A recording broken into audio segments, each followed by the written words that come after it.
ಅಂದ್ರೆ ನಮ್ಮ ಸಿಂಧನೂರಿಗೆ ಪಿರಮಿಡ್ ಬರಬೇಕು ಅಂತ ಅನ್ಕೊಂಡೆ. ಸಿಂಧನೂರಿಗೆ ಪಿರಮಿಡ್ ಬರಬೇಕು, ನಾನು ಒಟ್ಟಾಗಿ ಏನೋ ಪಿರಮಿಡ್ ಹಾಕ್ಬೇಕು ಮನಸ್ಸಲ್ಲ ಅನ್ಕೊಂಡ್ಬಿಟ್ಟೆ. ಅನ್ಕೊಂಡಾಗ ಏನಾಯ್ತು, ಯಾರು ಮಾಡೋದು ಪಿರಮಿಡ್ ಸುಮ್ಮನೆ ಅನ್ಕೊಂಡ್ಬಿಟ್ಟಿನಿ. ಸಿಂಧನೂರಿಗೆ ಪಿರಮಿಡ್ ಅನ್ಕೊಂಡು ಆಯ್ತು. ನಾನು ಸುಮ್ಮನೆ ಧ್ಯಾನ ಮಾಡ್ತಾ ಹೋದೆ ಒಂದ್ಸರಿ ನನಗೆ ಲಲಿತಾ ಮೇಡಮ್ ಕಾಲ್ ಮಾಡಿದ್ರು, ಗಂಗಾವತಿ ಲಲಿತಾ ಒಗ್ಗನಾಥಿ ಮೇಡಮ್ ಊರಿಗೆ ಸಿಂಧನೂರಿಗೆ ಪಿರಮಿಡ್ ಬಂತಲ್ಲ ಅಂದ್ಬಿಟ್ಟು. ಏನು ಮೇಡಮ್ ಹಿಂಗೆ ಅಂತೀರಿ, ಯಾರು ಮಾಡಾರದ ನನಗೆ ಗೊತ್ತಿಲ್ದಾರೆ ಯಾರದ ಧ್ಯಾನಿಗಳು ಅಂಥದ್ದು ಮಾಡೋರು ಯಾರದ? ಇಲ್ಲ ಮೇಡಮ್, ಒಬ್ಬರು ಪವನ್ ಸರ್ ಅಂತ ಪರಿಚಯ ಆಗ್ಯಾರ, ಇವತ್ತು ನಮ್ಮ ಪಿರಮಿಡ್ ನೋಡಕ್ಕೆ ಬಂದಿದ್ರು, ಅವರು ನಿಮಗೆ ನಂಬರ್ ಕೊಡ್ತೀನಿ ಮಾತಾಡ್ರಿ ಅಂತ. ಸರಿ ಮೇಡಮ್, ನೀವು ಸದ್ಯ ಕಳಿಸ್ಬಿಟ್ರೆ ಅವ್ರನ್ನ ಭೇಟಿ ಆಗ್ತೀನಿ. ನಮ್ಮ ಮನೆಗಿದ್ದೆ ನಾನು ಅವಾಗ, ಅವ್ರ ನಂಬರ್ ಕಳಿಸಿದ್ರು. ಅವರು ಇವ್ರು ಮನೆಯವ್ರಿಗೆ ಫೋನ್ ಮಾಡಿದ್ದಾರೆ. ಹೌದು ಮೇಡಮ್, ನಾವು ಮನೆ ಅದೇ ಮನೆ ಕಟ್ಸಕತ್ತೀವಿ, ಮೇಲ್ಗಡೆ ಕಟ್ಸ್ಬೇಕಂತ ಪ್ಲಾನ್ ಮಾಡಿದ್ದೀವಿ ಅಂತ. ಸರಿ, ನೀವು ಎಲ್ಲಿ ಸಿಗ್ತೀರಿ ಅಂತೆ ಅವ್ರ ಅಡ್ರೆಸ್ ಹೇಳಿದ್ರು. ಅವತ್ತೇ ಅವ್ರ ಮನೆಗೆ ಹೋಗ್ಬಿಟ್ಟೆ. ಅವಾಗೆ ಅವ್ರ ಮನೆಗೆ ಹೋಗಿ ಬಂದು ನನಗೆ ಗೊತ್ತಿರಲ್ಲ ಅಷ್ಟು ಹೋಗ್ಬಿಟ್ಟೆ ಇವ್ರ ಮನೆಗೆ.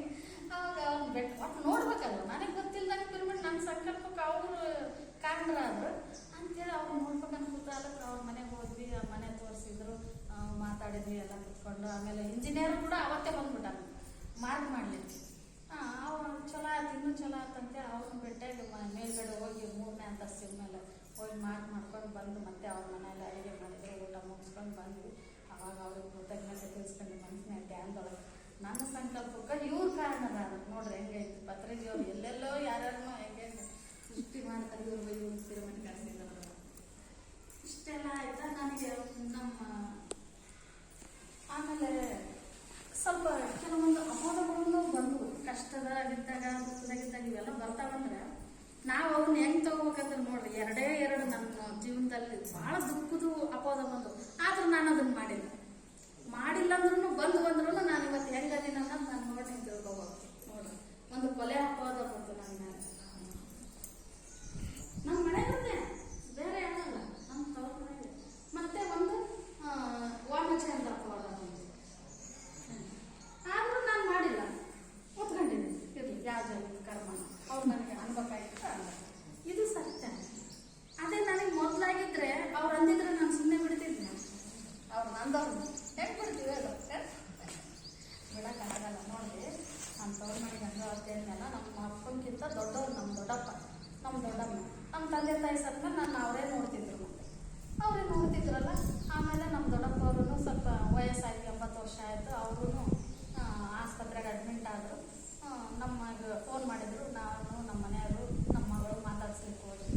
ಮಾತಾಡ್ಸ್ಲಿಕ್ಕೆ ಹೋದ್ಮೇಲೆ ಅವರು ನಮ್ಮ ಮಗನಿಗೆ ಭಾಳ ಇಷ್ಟ ಇತ್ತು. ನಮ್ಮ ದೊಡ್ಡಪ್ಪ ನಿನ್ನ ಮಗ ಬಂದಿಲ್ಲ, ನಿನ್ನ ಮಗನ ಕರೆಸು ಅಂತ ನಂದು. ಆಯ್ತು ಅಂತೇಳಿ ಮತ್ತೆ ನಮ್ಮ ಮಗ ಕಾಲೇಜ್ ಬಿಟ್ಮೇಲೆ ನೀನು ಬಂದ್ಬಿಡಪ್ಪ, ದೊಡ್ಡಪ್ಪ ನೀನು ಕಾಯ್ತಾರ, ನೀನು ನೋಡ್ಬೇಕಂತಾರ ಅಂತ. ಸರಿ ಅಂತ ನಮ್ಮ ಮಗನಿಗೆ ಭಾಳ ಜೀವಿದ್ರಲ್ಲ. ನನ್ನ ಮಗ 7:15 ಬಂದ ಸಾಯಂಕಾಲ.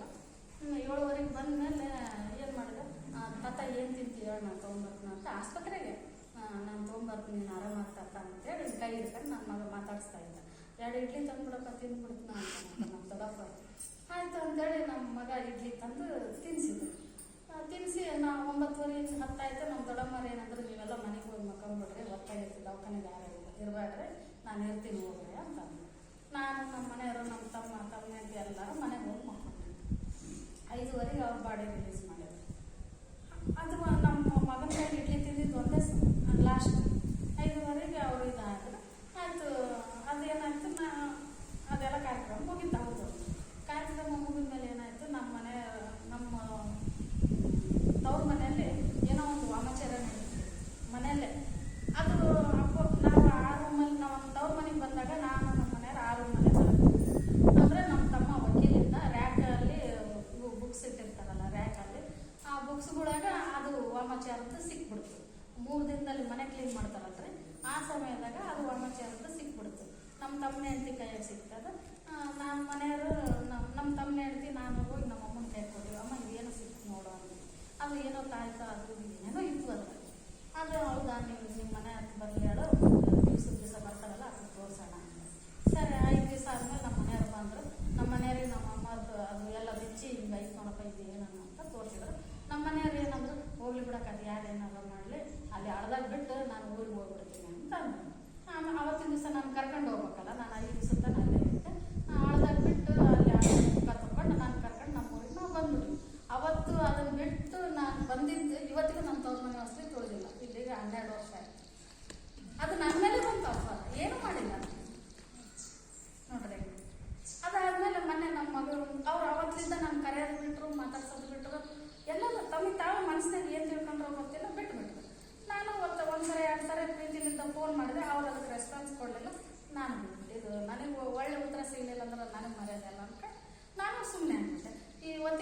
ವರ್ಷ ಆಯ್ತು ಇಲ್ಲಿಗೆ.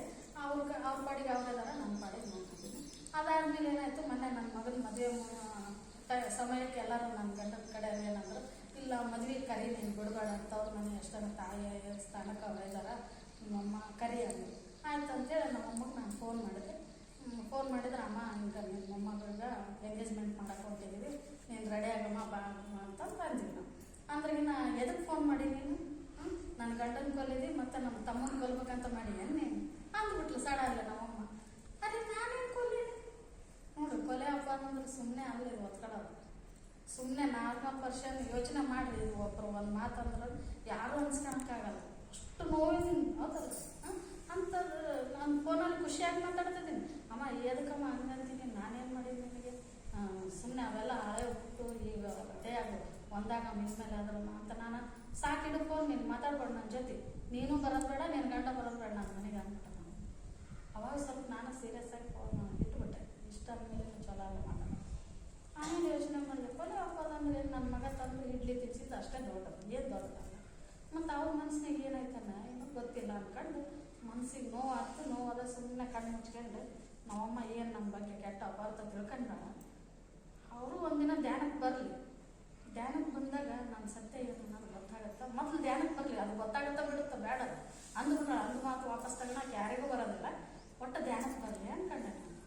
ನೋಡ್ರಿ, ಧ್ಯಾನಕ್ಕೆ ಬರಲಿ ಅನ್ಕೊಂಡಾಗ ಅವ್ರು ಗಂಗಾವತಿಗೆ ನಾನು ಸಿದ್ಧ ನೋಡ್ರಿ.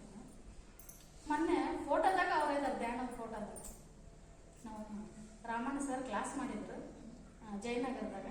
ನಮ್ಮಮ್ಮ ಆ ಫೋಟೋದಾಗ ಇದ್ದಾರೆ, ಧ್ಯಾನಕ್ಕೆ ಬಂದಾಗ. ಅವರೆಲ್ಲ ನಾನೆಲ್ಲ 12 ವರ್ಷ ಆಯ್ತು ದೂರಾಗಿ, ಅವ್ರಿಗೆ ನನಗೆ ಟಚ್ ಇಲ್ಲ. ಸುಮ್ಮನೆ ಆತ್ಮಪೂರ್ವಕವಾಗಿ ಅವ್ರಿಗೆ ಮೆಸೇಜ್ ಕೊಟ್ಟೆ, ಅಮ್ಮ ನೀವು ಧ್ಯಾನಕ್ಕೆ ಬರ, ನಾನು ಒಳ್ಳೊಳ್ಳೆ ಕೆಟ್ಟಳ, ನನಗೆ ನೀನು ಸಾಬೀತು ಬೇಡ, ನಾನೇನಂತ ನನಗೆ ಸಾಬೀತಾದ್ರೆ ಸಾಕು, ನಾನು ಮಾಡಿದ್ರೆ ಬಿಟ್ಟು ನನಗೆ ಗೊತ್ತು. ಅದು ವಾಮಾಚಾರದ್ದು ನಾನು ಮಾಡಿಲ್ಲ, ಕೊಲೆ ಅನ್ನೋಕ್ಕೆ ನಾನೇನು ಕೂತಿಗಿಸ್ತೀನಿ, ಏನೂ ಮಾಡಿಲ್ಲ. ಆದರೂ ನನಗೆ ಬರಲಿ, ನಾನು ಮಾಡಿದ್ರೆ ನನಗೆ ಧೈರ್ಯ ಅನ್ನೋದು ಹೆಂಗಂದ್ರೆ ಎಲ್ಲ ಇವ್ರಿಗೆ ಎಷ್ಟು ಎಂತಿಂಥ ಮಾತುಗಳು ಬಂದ್ರೂ ಅದರಲ್ಲಿಂದ ನಾನು ಹೊರಗೆ ಬರ್ಬೇಕು. ಹೆಂಗೆ ಬರ್ಬೇಕು ಅನ್ನೋದು ನನಗೆ ತಿಳ್ಬೇಕು. ಅಂದರೆ ಅಲ್ಲಿ ಏನು ಸತ್ಯ ಅಂದರೆ, ನಾವು ಮಾಡಿಲ್ಲ ಅಂದರೆ ನಮಗೆ ಭಯ ಇರುತ್ತೆ, ಮಾಡಿಲ್ಲ ಅಂದರೆ ಯಾಕೆ ಭಯ? ಹೌದಲ್ಲ?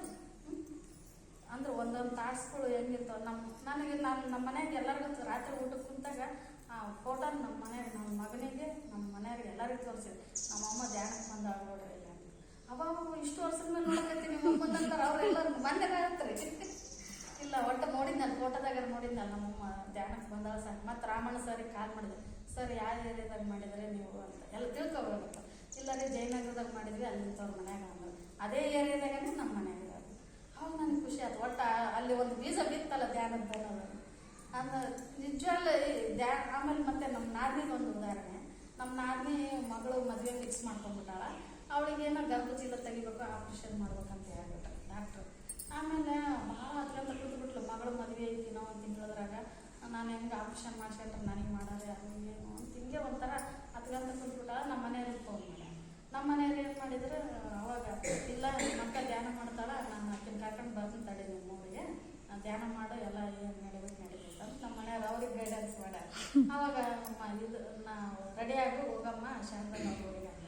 ಎದಕ್ಕೆ ಇವಾಗ ಏನೈತಿ ಅಂತ, ಇಲ್ಲ ಹೋಗಮ್ಮ ಆಕೆ ಅದಕ್ಕೆ ಹತ್ಕೊಂತ ಕುಂತಾಳ, ಅದು ಸ್ವಲ್ಪ ಧ್ಯಾನ ಹೇಳ್ಕೊಡ್ಬಾ ಅಂತ. ಮತ್ತು ನಮ್ಮ ಮನೆಯೊಳಗೆ ಒಂದು ಪ್ಲಾಸ್ಟಿಕ್ ಪಿರಮಿಡ್ ಕ್ಯಾಪ್ ತೊಗೊಂಡು ಆಕೆಗೆ ಹೋಗಿ ಧ್ಯಾನ ಹೇಳಿ ಅದ್ರ ಬಗ್ಗೆ ಸ್ವಲ್ಪ ಗೈಡೆನ್ಸ್ ಕೊಟ್ಟಿದ್ದಾರೆ ಚಲೋದಾಗೆ. ಅದು ಧ್ಯಾನ ಮಾಡ್ಕೊತಿಲ್ಲ ಆಕೆಗ ದಿನ ರಾತ್ರಿ ಮಾಡುವಾಗ ಸ್ವಲ್ಪ ಮಾಡಿ ಮಕ್ಕ ಮುಂಜಾನೆ ಎದ್ಬೇಕ ಅಂತಂದು ಹೇಳಿ ಬಂದಿದ್ದೆ. ಆಕೆ ಧ್ಯಾನ ಮಾಡಕ್ಕೆ ಕುಂತಿದ್ರಂತ ಅವ್ರ ಗಂಡ ನೋಡ್ಬಿಟ್ಟು ಒಂದು ದಿನ ಕಣ್ಣು ಮುಚ್ಕೊಂಡು ಹಾಸಿಗೆ ಕುತ್ಕೊಳ್ಳೋದು, ಇದಕ್ಕೆ ಸತ್ಯನ ಕೂತ ಆಕೆ ಗಂಡ ಗೊತ್ತಿಲ್ಲ ಯಾಕೆ ಕಣ್ಣು ಮುಚ್ಕೊಂಡು ಸತ್ಯನ ಕೂತ ಮುಂಜಾನೆ ಕೂಡ ಗಾಬರಿ ಹಾಕಿ ಹೇಳ್ಬಿಟ್ಟು, ಇಲ್ಲ ಅಕ್ಕ ಬಂದಿದ್ಲು ಹಿಂಗೆ ಹೇಳ್ಕೊಟ್ಟಾಗ ಇದ್ರಾಗಲಿಕ್ಕೆ ಚಲೋ ಅಂತ ಆರಾಮಾಗ್ತೈತಲ್ಲ, ಸರಿ ಮಾಡಾರ ಅಂತ ನಾನು ಮತ್ತೆ ಅವಾಗ ನಾನು ವಿಡಿಯೋಗಳು ಕಳಿಸಿದೆ. ಅವ್ರು ಎಕ್ಸ್ಪೀರಿಯನ್ಸ್ ಶೇರ್ ಮಾಡಿದ್ರಲ್ಲ ವಿಡಿಯೋಗಳು ಇದ್ರ ಕೇಳ್ಕೊಂತ ಮಾಡಿ ಅಂತ ಎಲ್ಲ ಮಾಡಿದೆ. ಅವಾಗ ಮತ್ತೆ ಒಂದು ತಿಂಗಳಾದ್ಮೇಲೆ ಒಂದು ವಾರ ಆದಮೇಲೆ ಆಸ್ಪತ್ರೆಗೆ ಹೋಗಳ, ಇಲ್ಲಮ್ಮ ಗುಳಿಗೆ ಮೇಲೆ ಆರಾಮಾಗ್ತಿದೆ, ನಿಮ್ಮ ಮದುವೆ ಮಾಡೋಣ